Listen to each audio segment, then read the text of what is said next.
दिए हैं और आजादी के बाद भी बहुत सारे लीडर्स और एक तरह से आप कह सकते हैं कि टॉप रोल मॉडल्स दुनिया भर को दिए हैं। इंपॉर्टेंट अब इसलिए भी हो जाता है कि भारत अब आजादी का जो अमृत महोत्सव मना रहा है, अपने 75th ईयर के अंदर है,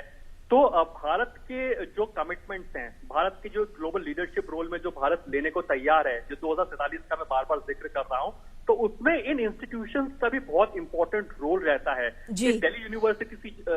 जैसे जो इंस्टीट्यूशन है, ये कैसे लीडरशिप रोल ले सके, कैसे अपने विजन को अलाइनमेंट कर सके भारत के एक लीडरशिप रोल के साथ में, जिससे कि और बेहतरी के साथ में हम young mind, vibrant minds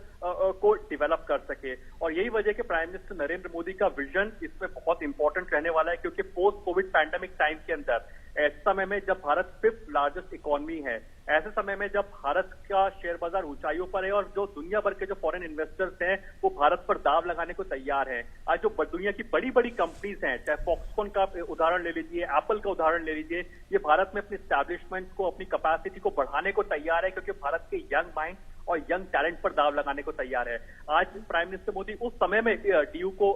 vision देंगे या फिर अपनी बात रखेंगे जब स्पेस के क्षेत्र के अंदर दुनिया भर की जो बड़ी अर्थव्यवस्थाएं वो भारत के साथ कोलैबोरेट कर रहे हैं। अभी आपको हाल ही में याद होगा कृतिका कि जो आर्टेमिस, जब प्राइम मिनिस्टर मोदी यूएस के दौरे पर गए थे तो स्पेस में कोलैबोरेशन की बात हुई थी जी। और यही वजह है कि दर्शाता है कि आज जो डेवलप इकोनॉमीज हैं वो भारत के साथ कोलैबोरेट कर रही हैं, और रीजन ये है कि एक टॉप लीडरशिप आपको मिलती है और भारत के यंग माइंड और यंग टैलेंट है जिस पर दुनिया भर की जो अर्थव्यवस्था है वो दाव लगाने को तैयार है। तो प्राइम मिनिस्टर मोदी का विजन इसलिए आज इंपॉर्टेंट रहेगा कि इस नए डेकेड के अंदर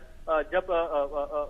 भारत एक नए लीडरशिप रोल को लेने को आगे बढ़ रहा है, G20 जैसे समिट की मेजबानी करने जा रहा है, और ऐसी समय में जब डीयू जैसी संस्था, एक इंस्टीट्यूशन जो अपने 100 साल पूरे कर रही है, तो अब अगले जो इंपॉर्टेंट है अगले 25 साल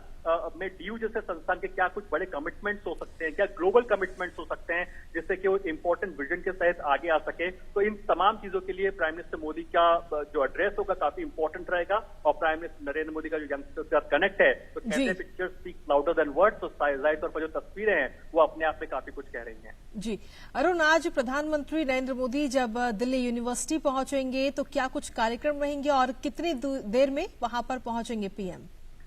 देखिए, shortly prime minister Narendra Modi, हम जानते हैं कि 11 बजे के आसपास का प्रधानमंत्री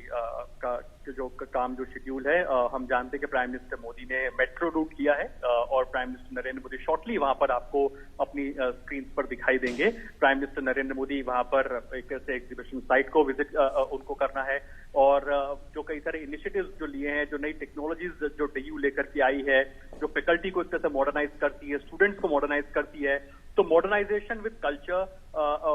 जो इंफ्रास्ट्रक्चर को मॉडर्नाइज कर सके, in line with global competitive बना सके इंस्टीट्यूशंस को, उन तमाम प्रोजेक्ट्स की प्राइम मिनिस्टर मोदी यहाँ पर शुरुआत करेंगे। और सबसे इंपॉर्टेंट एक तरह से यहाँ पर प्राइम मिनिस्टर नरेंद्र मोदी का एड्रेस रहने जा रहा है, और उनका address to the students of DU, and of course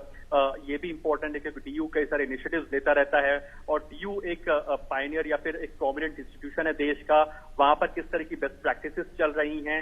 उसको भी प्राइम मिनिस्टर नरेंद्र मोदी को बताया जाएगा।